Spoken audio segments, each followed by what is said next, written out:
Hari ini kita akan memuji dan menyembah Tuhan.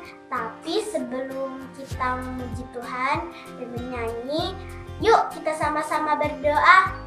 Lipat tangan dan tutup mata ya. Tuhan Yesus, hari ini kami mau memuji dan menyembah-Mu. Dan juga kami ingin diberikan semangat dan kekompakan supaya kami lebih baik memuji dan menyembah-Mu. Terima kasih Tuhan, kami sudah berdoa. Haleluya, amin. Ayo teman-teman, kita semua bangkit berdiri.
Firman Tuhan ya teman-teman.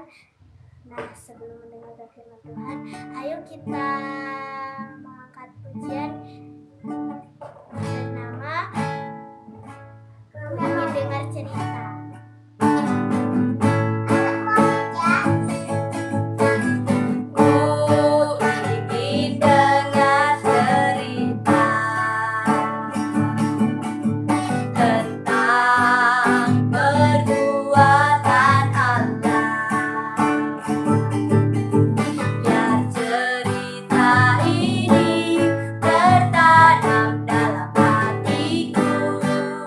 Sampai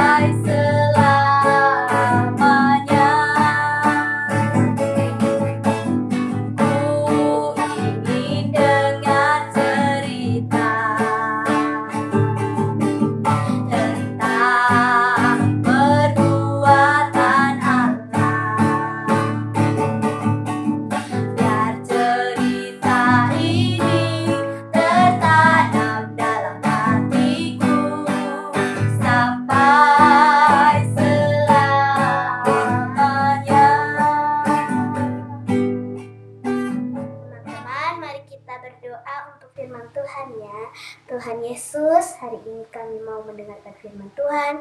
Berkati kami supaya diberi kepintaran dan ketelitian, supaya kami bisa menyimak dan bisa mempelajari semua perbuatan dan segala kebaikan-Mu ya Tuhan. Terima kasih Tuhan, kami sudah berdoa. Haleluya, amin.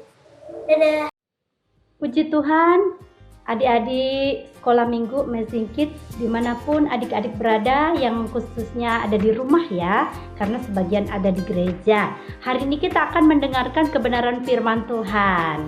Yuk diambil Alkitabnya, bagi kelas besar bisa membacanya, dan kalau anak-anak yang kecil boleh minta tolong sama kakak atau mamanya ya. Oke, firman Tuhan pagi hari ini diambil dari Lukas pasal yang ke-19, ayatnya yang ke-11. Lukas pasal 19, ayatnya yang ke-11 sampai yang ke-27. Tapi kita tidak akan baca semua ya. Oke, Kak Susan mau baca ayat 11 sampai 13 saja. Demikian firman Tuhan, perumpamaan tentang uang mina.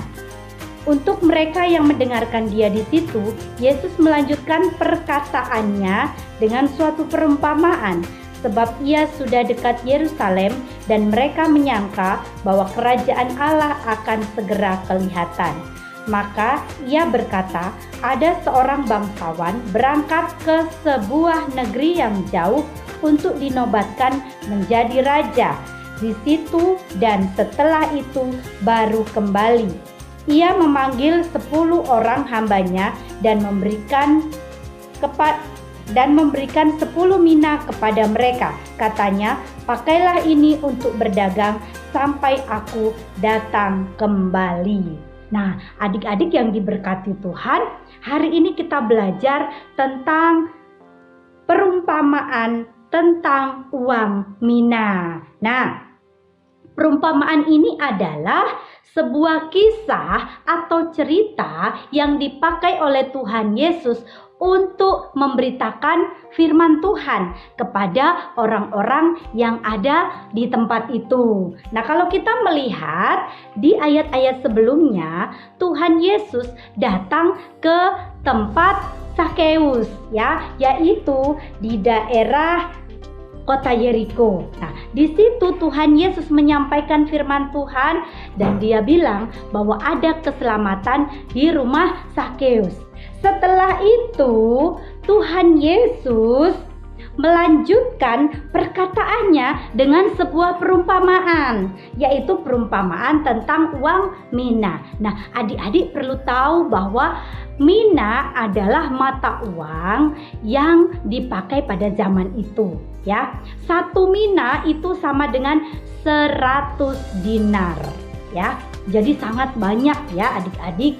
Oke, nah di situ Tuhan Yesus memberikan perumpamaan bahwa Tuhan Yesus mengibaratkan kerajaan Allah itu seperti seseorang ya, seseorang yang sedang bepergian dan menitipkan uang minanya kepada hamba-hambanya, seperti itu. Nah, ada seorang bangsawan, dia akan dinobatkan menjadi seorang raja di sebuah daerah yang jauh atau di tempat yang jauh. Nah, di situ dia memanggil 10 hambanya ya, dia punya 10 hamba dan dia memanggil 10 hambanya dan memberikan kepada mereka 10 uang mina ya. 10 uang mina ini diberikan kepada 10 hambanya. Lalu dia berpesan, pakailah ini untuk berdagang, untuk berusaha ya. Nanti aku akan pergi ke tempat yang jauh. Aku mau dinobatkan menjadi seorang raja. Nah, setelah aku kembali, aku akan memintanya kembali kepada kalian. Nah, seperti itu. Nah, tetapi ada beberapa orang dari bangsanya sendiri yang membenci orang tersebut. Ya, seperti itu. Lalu mengirimkan utusan untuk menyusul dia. dan mengatakan, kami tidak mau memiliki raja seperti bangsawan ini. Tetapi kemudian bangsawan ini tetap dinobatkan menjadi seorang raja. Nah, setelah itu dia pergi, ya. Dia pergi, dinobatkan menjadi seorang raja.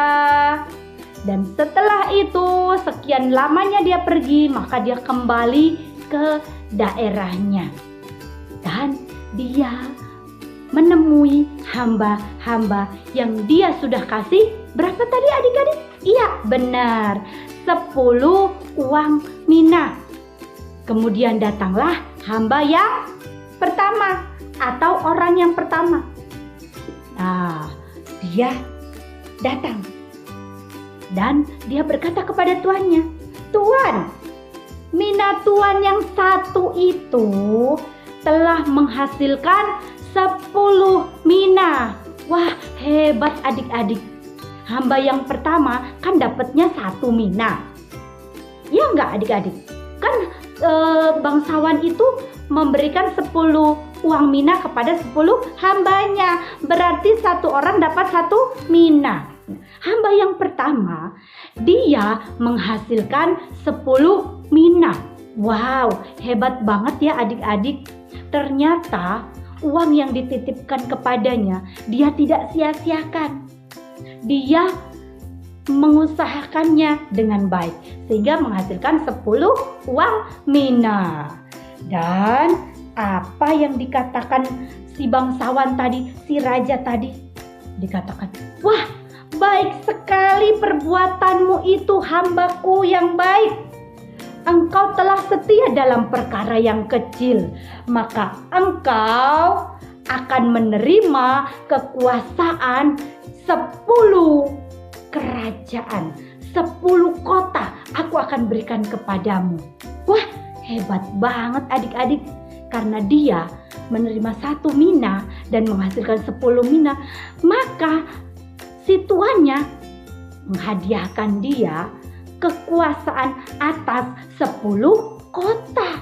Wah, adik-adik, kalau kita setia dalam perkara yang kecil, wah 1 mina sepertinya kecil. Tapi kalau kita melakukannya, memakainya dengan baik, maka akan menghasilkan yang baik juga. Nah, kemudian datanglah hamba yang kedua. Terus dia berkata kepada tuannya, Tuan, 1 mina yang Tuhan telah berikan kepadaku sudah menghasilkan 5 mina. Wah, hebat, betul-betul hebat. Kamu adalah hamba yang baik. Nah, karena kamu setia dalam perkara kecil, maka kamu akan menerima kekuasaan atas 5 kota. Wah, hebat ya adik-adik. Yang pertama dapat 10 kota. Yang kedua dapat 5 kota. Wah, bagaimana selanjutnya ya adik-adik? Yuk kita lanjutin ceritanya. Nah, maka datanglah hamba yang ketiga. Hamba yang ketiga, dia datang kepada tuannya. Kemudian dia bawa mina yang 1 itu. Dia bilang kepada tuannya, Tuan, ini mina yang Tuhan berikan kepadaku. Aku simpan di dalam sapu tangan. Wah adik-adik, ternyata hamba yang ketiga bukan mengusahakannya untuk berdagang atau apa, tetapi menyimpannya dalam sapu tangan. Wah adik-adik, coba adik-adik berpikir, kira-kira uang yang disimpan di dalam sapu tangan itu menghasilkan mina-mina yang lain enggak? Iya benar adik-adik, ternyata 1 mina ya tetap 1 mina karena disimpan dalam sapu tangan. Wah, lalu dia bilang begini, aku takut Tuan, karena Tuhan adalah orang yang suka mengambil apa yang Tuhan tidak berikan, yang Tuhan tidak taruh. Tuhan adalah orang yang keras. Tuhan itu mengambil apa yang tidak pernah Tuhan taruh dan menuai apa yang tidak Tuhan tabur. Wah, dibilang begitu tuannya. Nah, lalu kata tuannya itu kepada hamba yang ketiga, "Hai hamba yang jahat, kamu sudah tahu bahwa aku mengambil dari apa yang tidak aku tabur. Aku mengambil dari apa yang aku tidak taruh. Mengapa engkau tidak berikan kepada orang yang bisa berdagang, yang bisa menghasilkan uang?" Wah, itu yang dikatakan tuannya kepada si hamba yang ketiga. Wah, lalu tuan itu berkata, "Ambil mina yang ada di hamba ketiga ini. Kasih sama orang yang punya mina. Kasih yang punya 10 tadi. Kasih ke dia." Lalu orang-orang bilang begini, "Lah Tuhan, kan dia sudah punya 10. Kenapa dikasih lagi?"